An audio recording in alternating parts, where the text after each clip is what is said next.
It's a real honor to be here.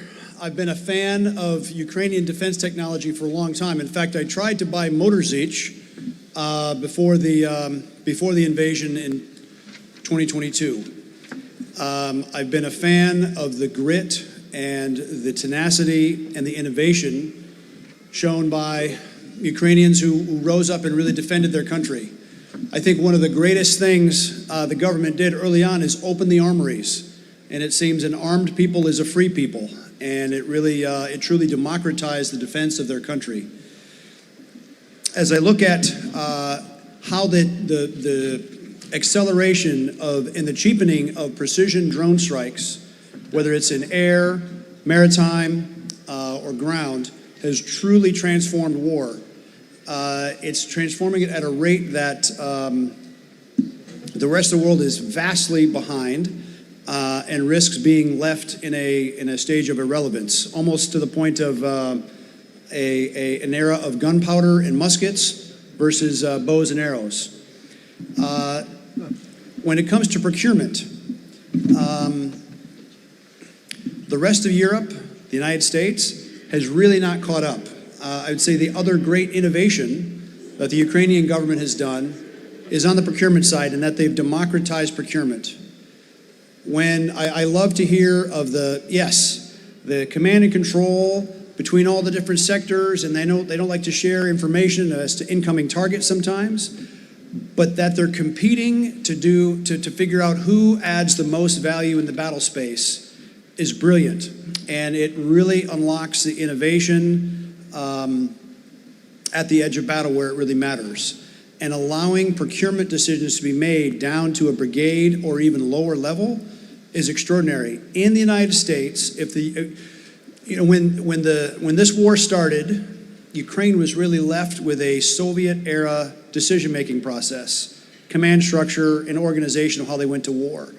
And by necessity, by pain, and by blood, that has truly transformed into being the most world-class, innovative system in the world, where you go from concept to prototype to battle proven in a matter of weeks or months, not years or decades, as we still see in the West.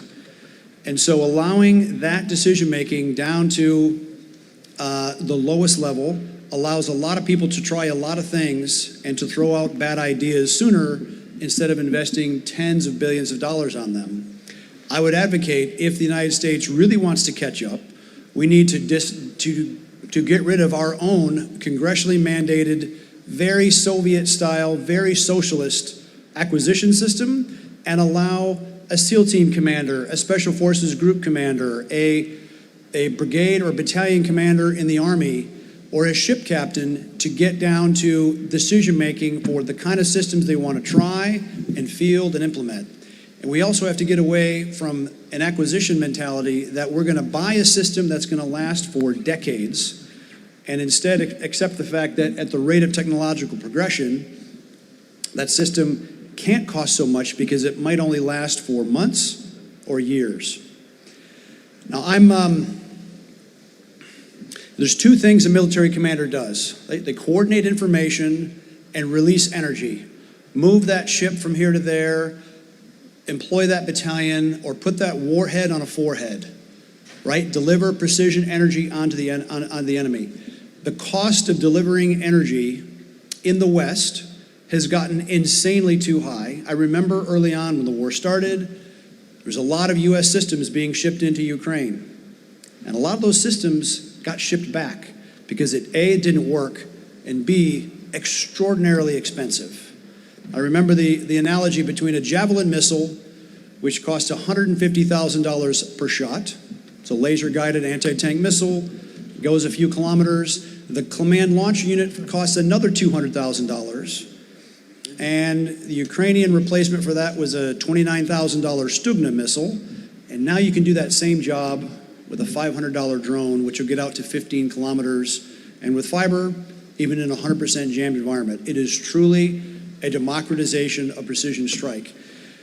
In the same way that in World War I, the Maxim machine gun ended the cavalry charge, Now, cheap drones, cheap delivery of precision weaponry, and a complete surveillance, a completely transparent battlefield has also made it very, very difficult to move any kind of armor, and it's made for a very static battlefield.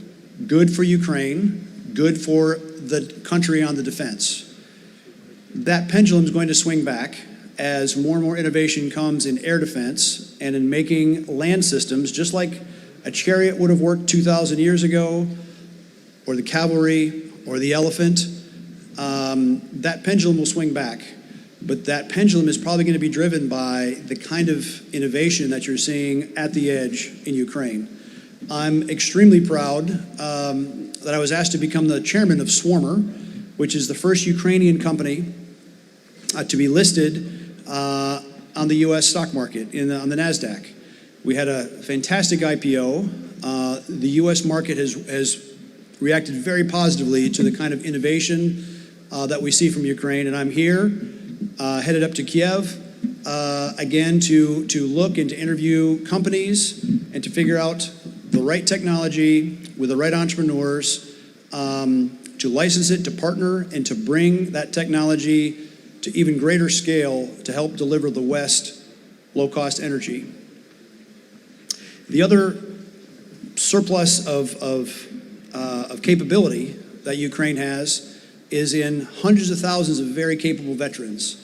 And as hopefully this war winds down and you get to a peace settlement, you're going to have an enormous amount of veteran capability that can be employed elsewhere into peacekeeping, stability operations, and help transform the rest of the West into the kind of nimble, lean, very effective militaries instead of the very, I would say, calcified obesities that many of them are.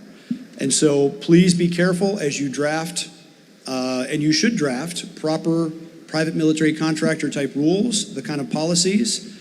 It's exceedingly dangerous, right? There's a lot of cartel interest in hiring that kind of talent. And of course, there's a lot of bad talent from Russians that you see sprinkling around Africa doing the same thing. So draft those laws carefully, but give your veterans a real chance to earn their money and to monetize that experience and help transform militaries. When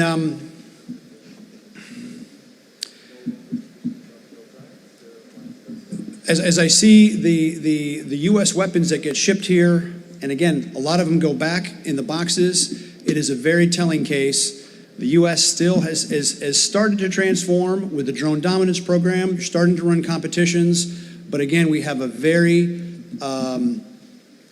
stratified process, and so does Europe. And I think the United States wants strong allies, but it doesn't want a protectorate. And it may not be the most popular thing to say. I'm glad President Trump at least stood up and pushed our allies to spend a requisite amount of defense. The U.S. has learned some painful lessons along the way. 13, 14 bases getting smashed by incoming cheap drones launched by the Iranians. A lot of high-dollar systems have not made sense in that battle space. I hope that the Iran crisis gets settled, because again, the idea of putting troops into Iran, trying to clear out the Straits of Hormuz, is exceedingly dangerous. It has the makings of another Gallipoli, and we know how that went for the British Empire. Trying to take Larik Island or Keshim Island, the same dimensions as Iwo Jima and Okinawa, which cost tens of thousands of American lives, would be exceedingly dangerous. So the nature of warfare has truly changed. Ukraine is on that cutting edge. I wish things were happening faster, and that's a matter of politicians spending money properly, and making sure the right tools get in the hands at the decision maker level, not at the political level. Please keep Swarmer in mind. We are growing. We are looking for the right technologies, and big fans of all that Ukraine has to offer. And we wish you well in the fight. And free people need to band together and to continue to defend. I have a lot of former Ukrainian professionals working with me now, and we expect that to continue. Thank you very much. Thank you. Erik Prince, thanks so much.